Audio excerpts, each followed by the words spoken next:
Welcome to Let's Talk Real Talk. Thank you for joining us again this evening on the show. My name is Angela. I'm your host for today.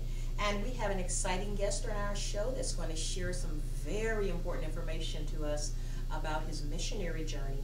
And his name is Tom Spiak. Spiak.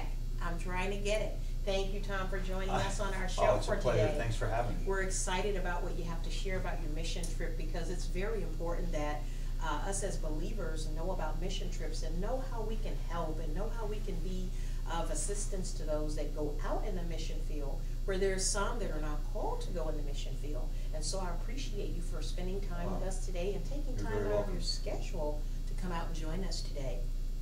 So at this time, we want to learn a little bit about Mr. Tom, and we want to know just exactly where do you hail from? Are you from Alaska? No. Actually, I'm from upstate New York. I was born in Troy, New York. I'm 45 years old. I was looking to branch out a little bit from my home roots, expand my future personally, and I found Anchorage, Alaska. I did have a connection here. I mean, a lot of people do find themselves here. I relocated in February of 2005. I came to Alaska as a telecommunications contractor, and I was a contractor for GCI for about 5 years. And now I am a full-time employee with GCI, and I have been with GCI for about the last 4 years. All right, awesome. So when we first met, we met by acquaintance, and we were just sharing a little bit about our visions, and we just got going with our conversations and found out we had things in common for the ministry and for the gospel's sake. And you mentioned that you were a missionary. You did missionary journeys, and I did also. And so at this time, could you just tell us a little bit about your mission and exactly when it was founded and how it came about? Well, it really all started with just a simple mission trip to reach out to those in need and to serve. But now it's turned into the United Missions of Hope. It is a nonprofit organization that was founded. The official date is September 22nd, 2014. Awesome. We are a 501c3 organization with the IRS, and I'm very proud of that. Even though we are a young organization, I'm proud of the accomplishment to get to this far. It really has been a work in progress since February of last year when I took that first missions trip. And it is a rather interesting story, really, how it really, I get myself into this chair. If that's all right, if I could just share a little bit about that with you. So after I settled into Anchorage, I was encouraged by a good friend to build my relationship with Christ. And in fact, the young lady that offered me that invitation is one of my business partners now. Awesome. So it really has played a huge role.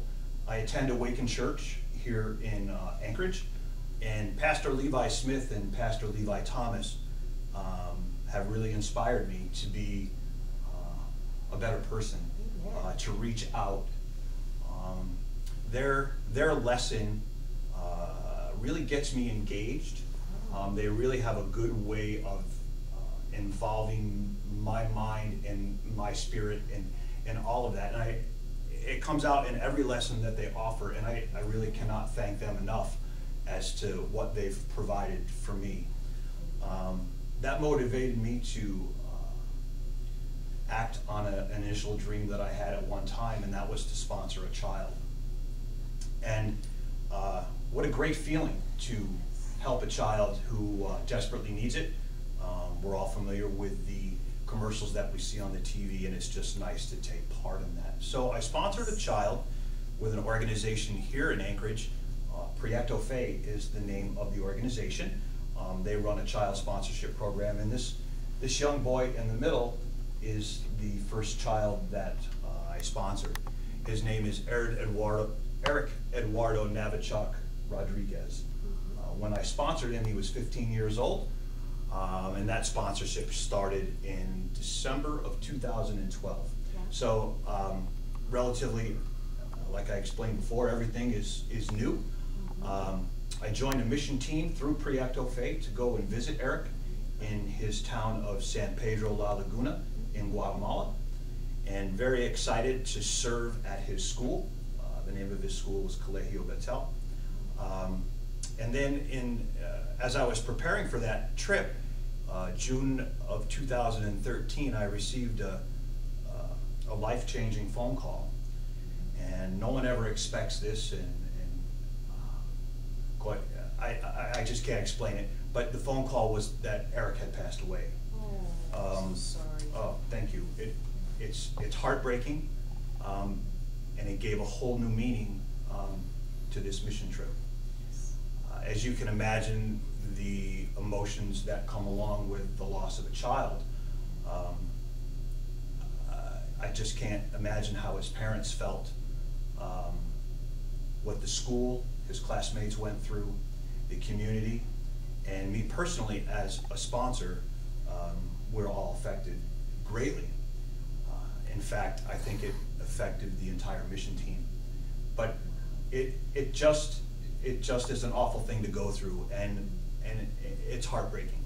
But it does offer great things.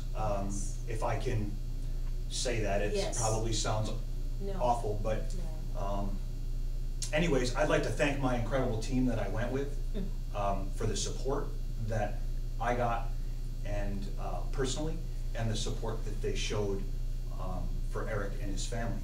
It was wonderful. We, as a team, we raised extra funds in excess of what it costs to go to Guatemala, and through our goal was to incorporate that money somehow to a needy family or a needy cause or something extra outside the parameters of what we went there to do. And one night later in the week, in our evening devotional, it came out. The need actually came out. We, long story short, we started the Eric Eduardo Navichok Rodriguez Scholarship Program. It was a need that was brought to us by some of the leadership team at the school, and we felt that that was the right thing to do.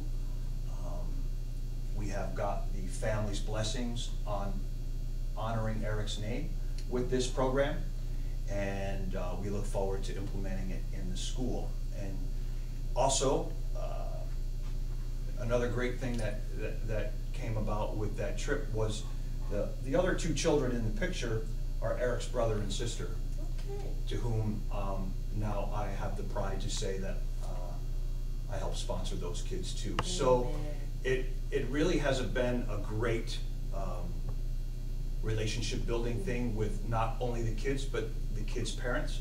As you can imagine, the first meeting with the kids' parents, we had to discuss Eric's passing, but quite honestly, I think we ended up having healthy conversation, and the relationship that we've built now is incredible.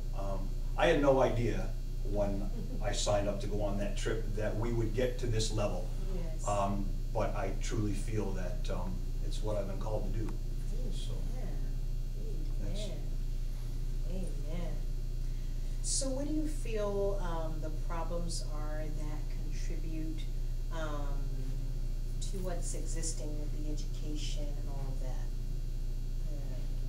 Well, of education. Well, the main contributing factors, I would say, are the infrastructure and definitely poverty. I feel that they're both related to each other, or they're both affected by each other. The infrastructure there doesn't put a very high priority on education or the health needs of their people. So that is definitely a problem. I feel it definitely contributes to the poverty that surrounds them. Poverty is really a complex issue. Yes. Anywhere. Anywhere. This doesn't just is more, but anywhere. Absolutely. And so we define poverty in our minds, you know, we're all thinking about what poverty Yes. is, and it's the lack of something, or the lack of money or water, food necessities, there's malnutrition, access to some form of health care. But I'm currently reading a book right now, and I'm learning about a different aspect of poverty. What they did in the book is they actually went out and interviewed people who were poor, Yes. people who were in poverty. And it was interesting, some of the definitions that they got as to what poverty meant to them. Now, it did include, obviously, the lack of money and or water or some Yes. thing, Yes. but they also mentioned the lack of empowerment. Yes. They mentioned feeling embarrassed or humiliated amongst their peers. They felt that they lacked a sense of purpose. So there's definitely some other effects, Yes. other than the typical ones that we might think of. And I really think that our educational program can help with that. Yeah. So I think those are the two main things, though, that are the contributing factors in that area of education. Amen. Amen. So what would you say is the percentage of illiteracy in that country? Well, over 20% of the population is illiterate in Guatemala. I find that to be way high. They have made gains over the past few years, but it's still over 20% right now. To put it in a perspective, Yeah. More than 50% of the kids that enter into the educational program in Yes. Guatemala will fall out of that system by the 6th grade. Is that because they have to work, or is it because something to help? Well, yeah, what ends up happening is families are choosing between money for food or money for necessities or the education for their child. And so definitely education pays the price for that, so to speak. But definitely I feel that this educational program will help provide vehicles and opportunities for these kids, and maybe the families will not have to make that hard decision to choose and put education on the back burner, so to speak. Yeah. So would you say, if this is a proper question to ask, or what average grade level do you find, even when you were there, that some children make it to? I'm going back in history. I know when I was growing up, my grandparents, some of them had 3rd and 4th grade educations because they had to work because of poverty even in America. And they would have to work, and they knew enough to count and do the basic minimal mathematics. And then they just kind of learned along because they had to know how to add their monies when they picked cotton or when they did any type of harvesting of vegetables for where they worked on whatever farm Sure, or they needed that. agricultural. So they could still read, but it wasn't like really extravagant words. They can say they could read the minimum, like the is, you know, the simple 3-letter, 4-letter words. But if you had something like establishment, they couldn't figure that out because it was too many syllables. Sure. And they may have to have assistance. So even with them growing up with a 3rd and 4th grade level education, some of them, and there were some that their parents really pushed, and usually it was one out of the family maybe that was able to get pushed to get an education while the others had to lag back and suffer. I don't know if that's appropriate to ask, if that's something in their country. Do they experience something like that? I do know that they do break down categories as far as making it to the 1st grade. Yes. 3rd grade, 6th grade. There is an exit from the school programs very early in life. Yeah. The programs are, there's not enough access to them, and quite honestly what ends up happening is by the time they reach the 15 to 24 age bracket. Yes. Those numbers are going to something like 2 million kids don't have the basic life and vocational skills to get a job. So it starts as a small problem, grade 1, grade 3, grade 6, escalates to where now you've got a demographic or a category where it hasn't gotten any better. So it is a problem that has been going on for a long time, and that cycle, if something doesn't change, it's destined to carry that way. But I do know that the school that we work at does everything that it can to keep the students enrolled in school, and they're very successful at it. And that's by the success of the child sponsorship program that assists with the needs of those kids and essentially gets them from what we would call they call it a pre-K education up through the 9th grade. So they're very successful at it, and so I would have to say that they're beating the odds. You know, it's incredible. Amen. So would you, so we mentioned about the poverty level and the illiteracy level.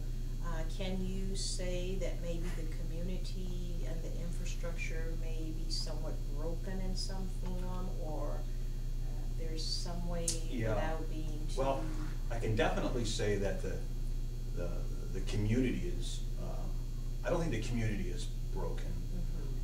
I think the community is really a product of the environment. Yes. And it's not just in San Pedro, but I think you could apply that to anywhere. I think it's the actual infrastructure that forces them to be in this cyclical state, and it's very difficult to get out of that. Our scholarship program is intended to alter that cycle. It's an opportunity and a vehicle for these kids that once they enter this transitional period in their education, that we can provide some greater chances of making it to a higher educational level. I mean, I really believe that it's going to lead to great things. Kids will get a chance to just move forward and hopefully not become part of that 15 to 24-year-old, I guess you call it a demographic, so to speak. But the community definitely is not broken at all. I think what they're doing is they're trying to beat the odds of an infrastructure that that just doesn't provide the way we definitely think that it should. And but I believe that this educational program is really going to help change that. So I'm looking forward to getting that implemented and put into action, and really to help these people out. So do you hire like instructors from abroad, or do you hire instructors right there local? No, the education team at Colegio Betel, that's a totally separate entity from what we do. Okay. What we facilitate is just this scholarship program that will, as they exit the 9th grade, they get into this transitional period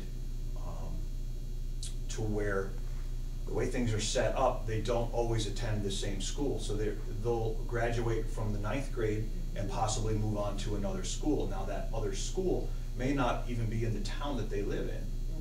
So it's really a hardship on the families when... So do they have like school buses to No. pick them up, or they have to walk? No, they're either going to walk or they're gonna Right, pay a little taxi Yeah. and get them from point A to point B. But sometimes just that little snag Yeah. is enough to That kind of force, force the parents to make a different decision. So, yes. You know, and hopefully our program assists the kids and removes that burden from the family, and allows the opportunity for the kid to move on. You know. Yeah, because that could be a problem. No public transportation, and you're wanting to go to school to better yourself, but right. you just can't get there because it's too far.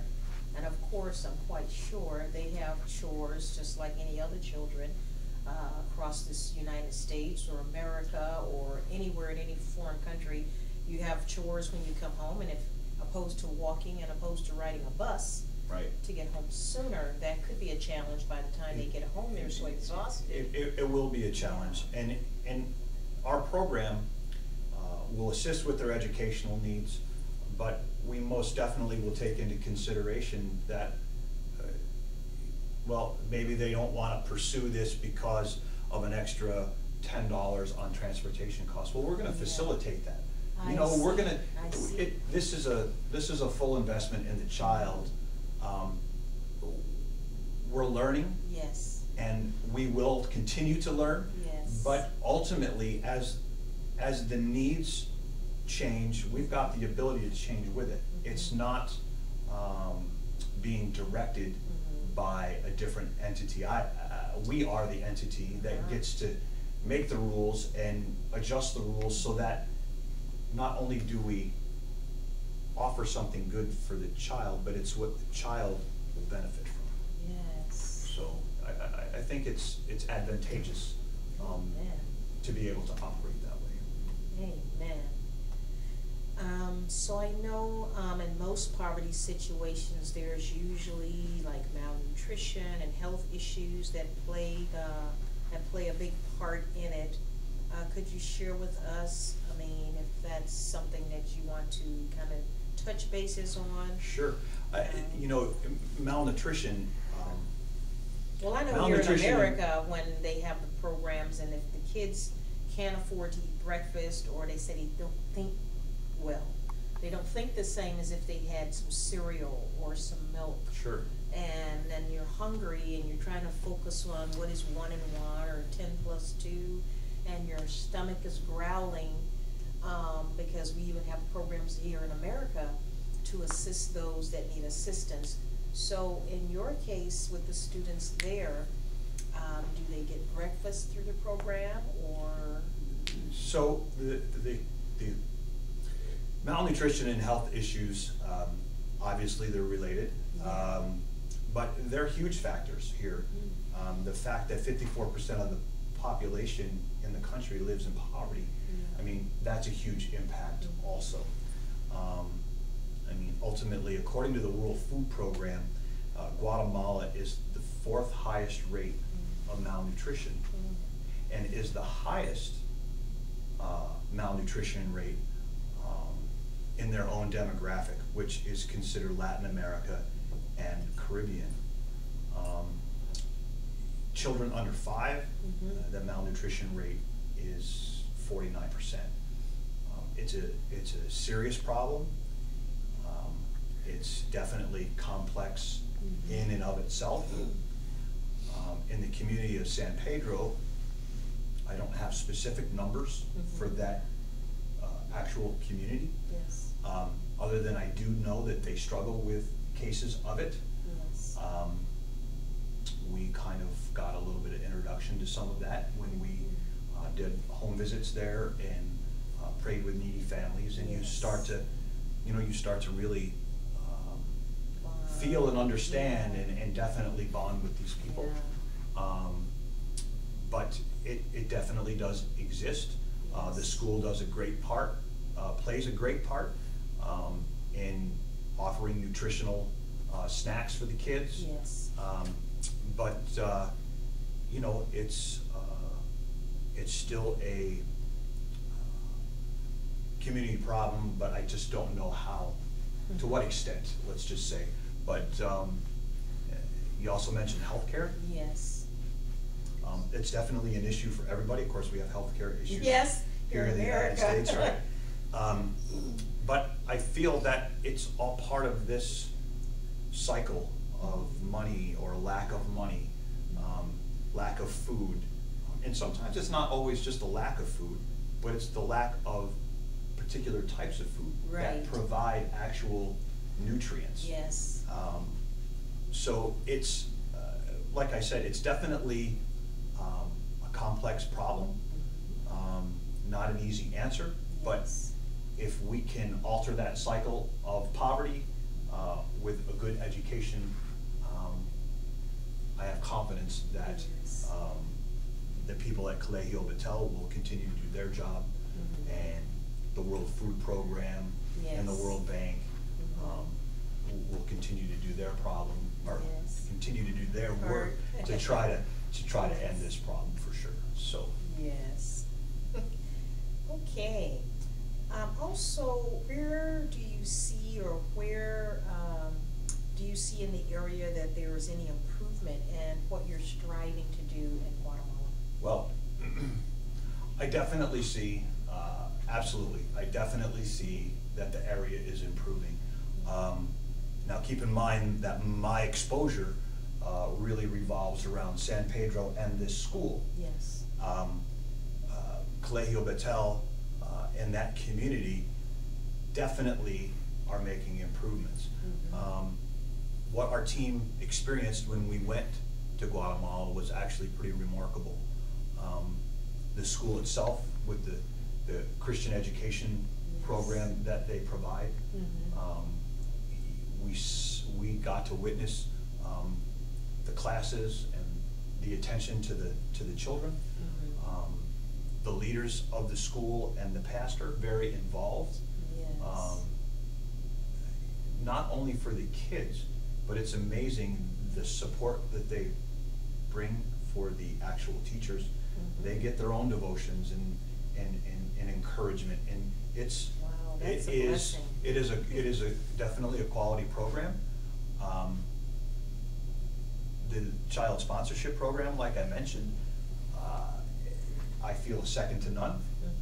There's a medical clinic there also for the kids that includes some dental screening and medical visits. But what's incredible about that, in all of this, that all these efforts have been funded by volunteers. Yes. And it's definitely making an impact. I mean, the kids are learning about hygiene. Yes. They're receiving nutritional snacks. They've got access to clean water. Yeah, that was another question I was going to ask. So they do have access to clean water. They do at the school because of the purification system that they've got installed there, but that's not the case for the entire community. Yeah. Exactly. So they're just things that are being introduced to these kids to show them a better way and to promote their well-being. And now we're going to add our scholarship program here to further their higher education, and that just the advancement and that opportunity to take that next step. I mean, we're building on a really, really strong foundation here at this school, and we plan on restoring that sense of purpose and fulfillment with a good education, giving them the chance to get a decent job and earn a decent wage so that they can provide for their families instead of being trapped to where they cannot provide, because we know the effects that has. I mentioned those before. And even mentally too. Well, like you that's what I'm alluding to for sure. Yeah, mentally you feel like, is there any hope? What is my purpose? Right. But when there are avenues such as the programs that you're offering to help them empower themselves, for the most part, people do want to take care of themselves. You have some that, but for the most part, people do want to take care of themselves. They want something. They want to have a job to go to. They want to feel productive in society, wherever it may be, in Guatemala, England, India, anywheres. Even here in America, you know, you have children products of the ghettos and things like that. And and various races, you know, minorities and things, and they just want a way out. They're living in America, but it's like another world because they don't have the financial stability that some other children that may be 10 miles away have. Sure. And along with that, I mean, we're doing this with passion and courage. Thank you for rejoining us for our second segment with Tom. We've enjoyed him, and he brought a clip with him, and he's going to give us just an overview. And really the clip is just a 2-minute basic overview of what we're trying to accomplish in Guatemala and what we're up against.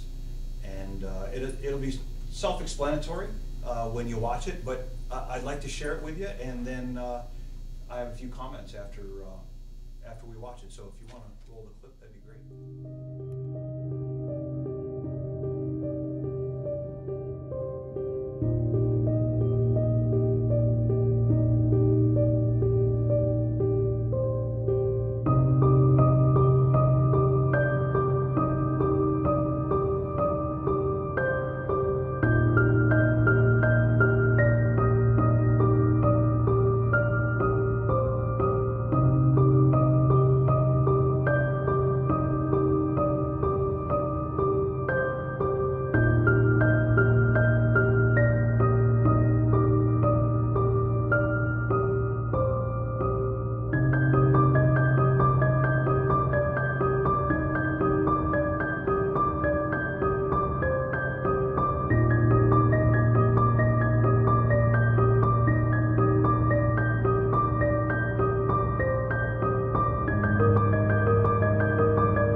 So Tom, what are your future mission goals in this particular mission that you're involved in?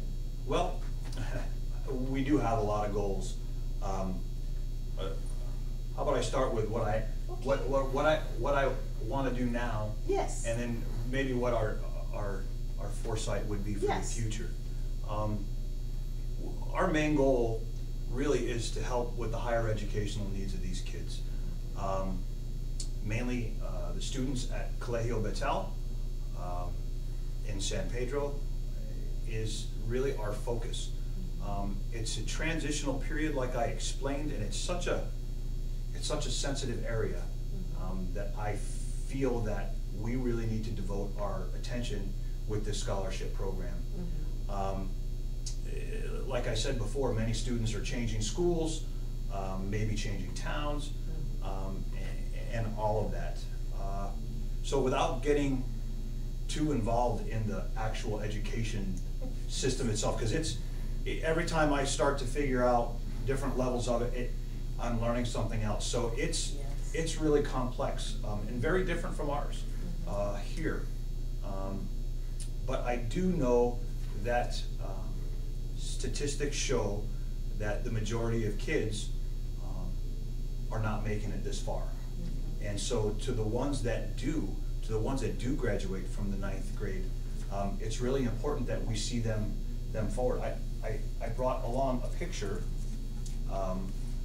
And this is Jacqueline. This is our sponsored child. This is Eric's sister. And basically, she's holding her 9th grade diploma. And so she's beaten the odds. Wow. I mean, with the help of this school and child sponsorship, she's beaten the statistic and has made it. And she's taken the next step in her education also, but it's quite the accomplishment, and I'm very proud of her. Yes. And all the kids. There was 24 or 26 of them that graduated that day. That was the entire class, and so it is quite an accomplishment. But it's only because of the partnership with Colegio Betel and Proyecto Fe, that partnership that they have. They've just built a great relationship. We're looking to build a great relationship as we take the kids from the 9th grade and move them through that transition into a vocational education and then on to college. It's just a great plan to help these kids move forward. So we're very excited about putting it in place. And yeah, that sounds really exciting. Yes. So do they have like children, say like here in America, your kindergarten, or do they go like if they're smarter, they promote them like we do in America? If they IQ is higher than say second or third? I really don't know, to be honest with you. I do know that the kids are enrolled. It's hard to remember back 40 years ago, but I would have to say I was in the age of 5-ish when I entered into a kindergarten program. Right. But some of the kids that were there, I think, were younger. Yeah. And so I know that their education has the potential to start very, very early. Yeah. But as far as jumping and moving, I really don't know. I would only be speculating, I guess, if I were to answer that.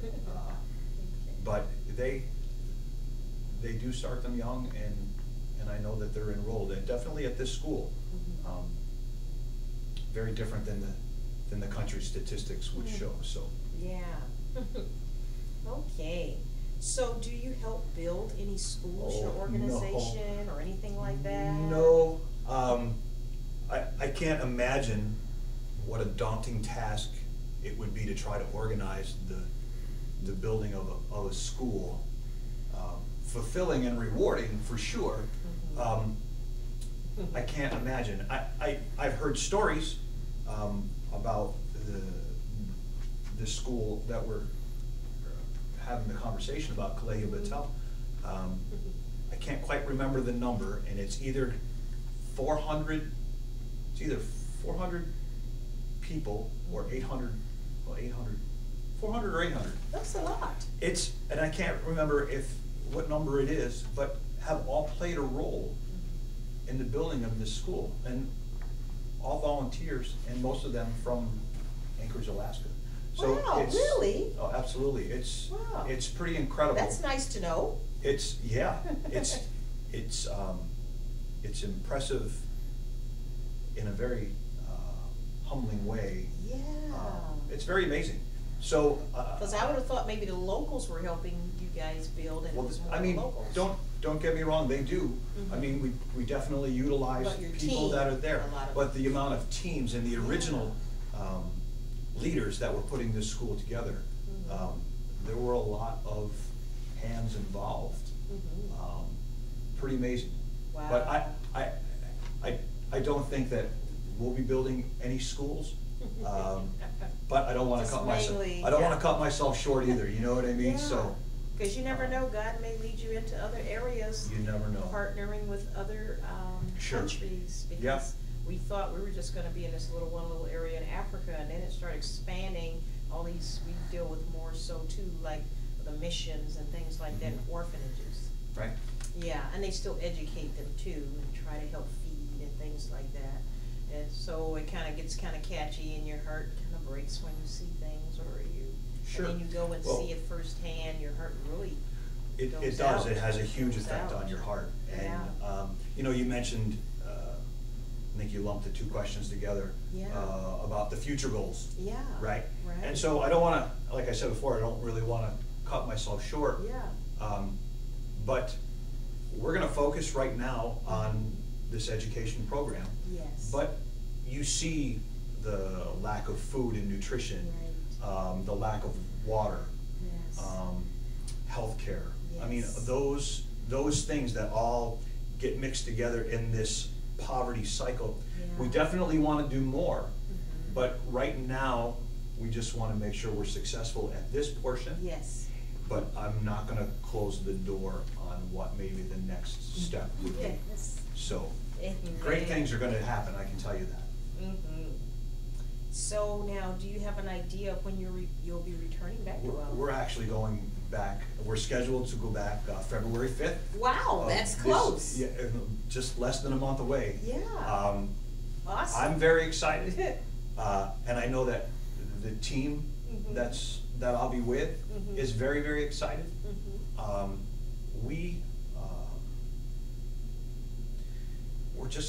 We're ready to serve. Yeah. It seems it's only been a year, and it's we already all, a year already. So you go every February. well, Most that's of the what time. that's what it's turning into. Yeah. That may change in the future. As a provider, with the scholarship program, their school year goes from January to October, so it's a little bit different. Yeah. And so when we go in February, it's right at the beginning of the year, and so there's a possibility that we may change that to near the end of the year, so that we have a chance to offer the scholarship to the student there and celebrate with them in person. Yes. I think it would be very powerful, and it will definitely assist in the relationship end of things, because that's ultimately what this is all about. Yes. It's very important, and I want it to be personal. It's personal to me, and I want it to be personal to them. Yes.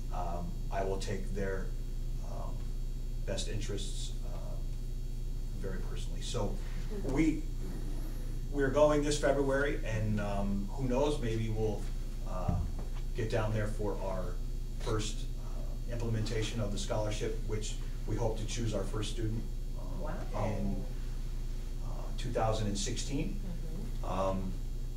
Well, to enter school, let me clarify, so that they enter their school in 2016, which means we would have to pick our student by this fall. So that they can get prepared. So is it like a lottery type, like some schools in America where they have they have so many and then you just pick randomly? No, it won't be a random. It definitely won't be random.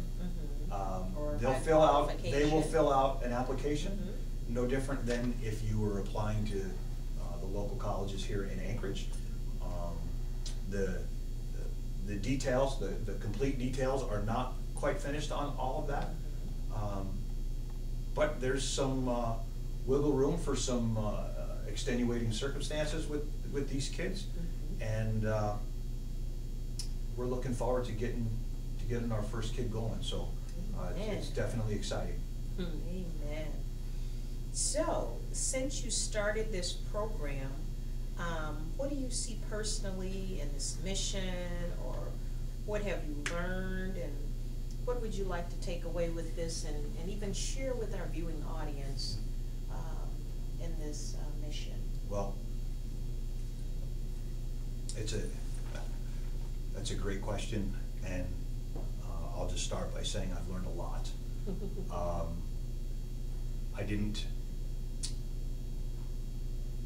I have a plan, but God has a plan too. Yes. God doesn't always give us the rules to that plan, but I feel that with the support of my team and the people around me, that I'll be able to execute His plan to the best of my ability.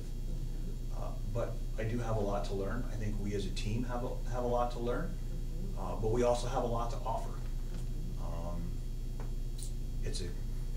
Will be a quality program and hopefully yield quality results. I didn't realize how much goes into this. Yes. Of course, I never really anticipated starting a nonprofit.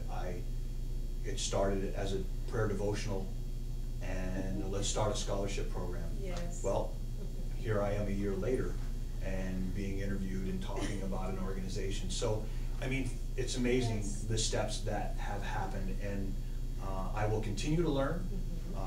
We are not going to probably nail it the first time around, but God knows we're not perfect, Yes. and we will do our best to make it perfect and to excel. But I've definitely learned a lot about myself and about the people around me, and it's been a wonderful curve.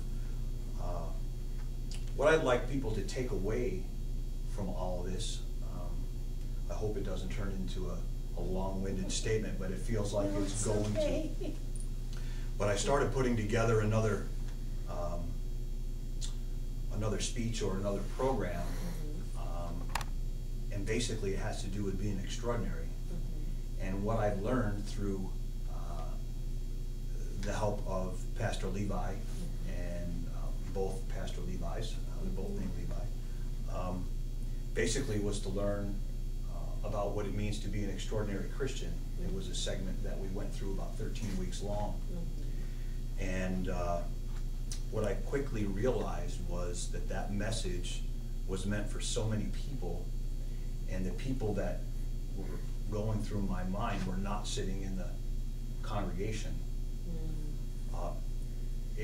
It really applies to so many people.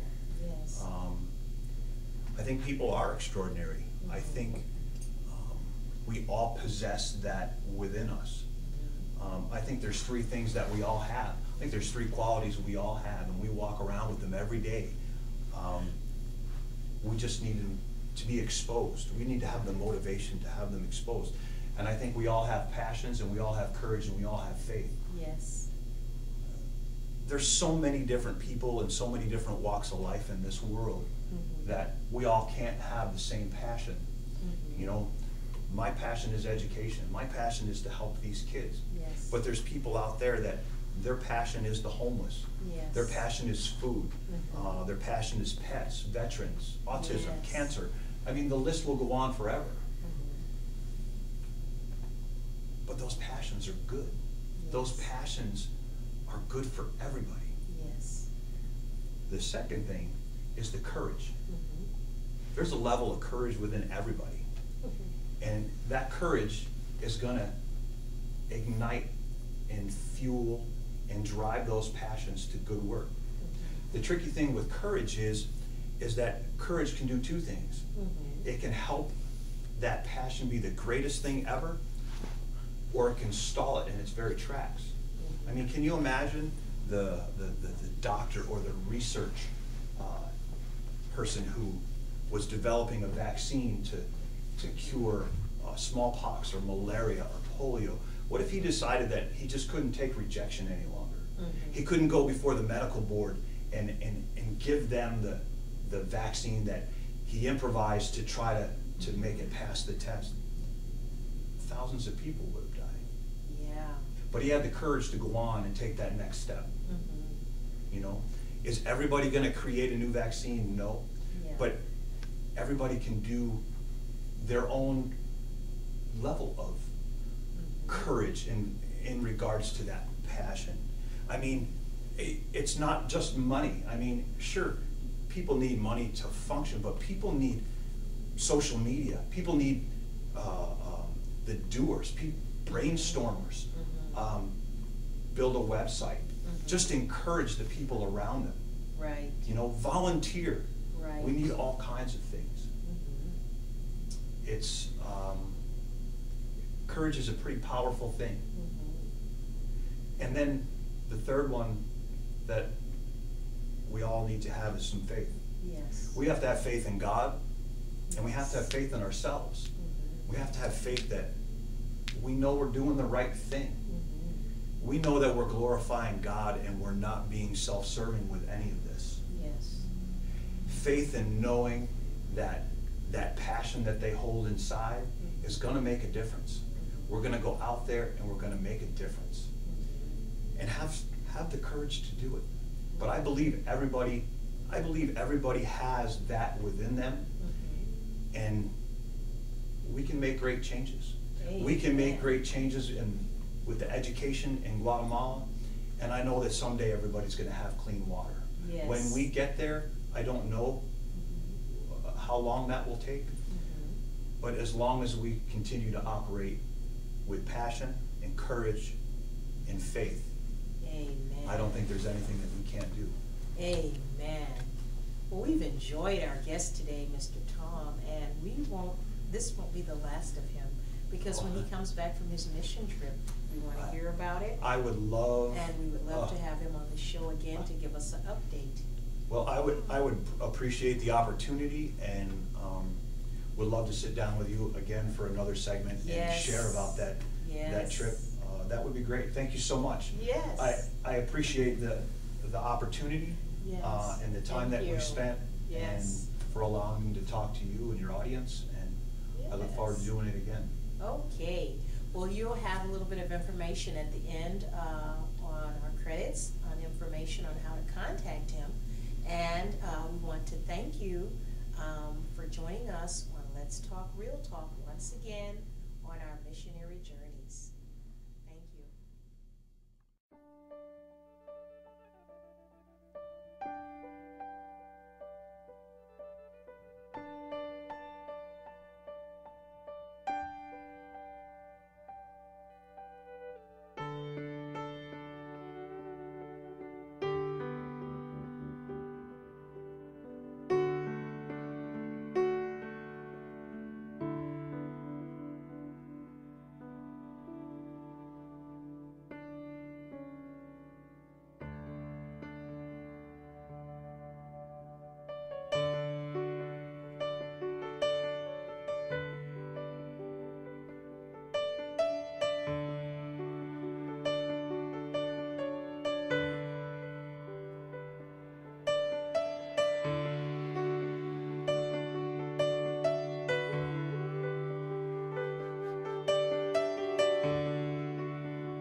Child of God,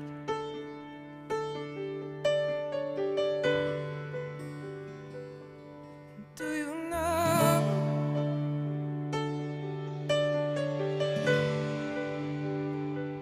you're a word from heaven?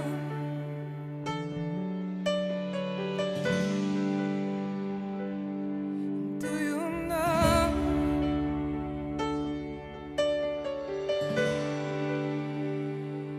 you're a child of God?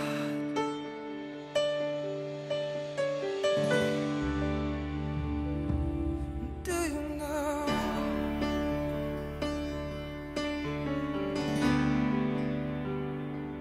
do you really know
Creation is groaning.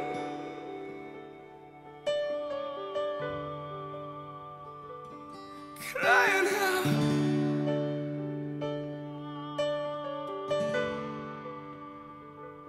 All of heaven is waiting. Creation is groaning.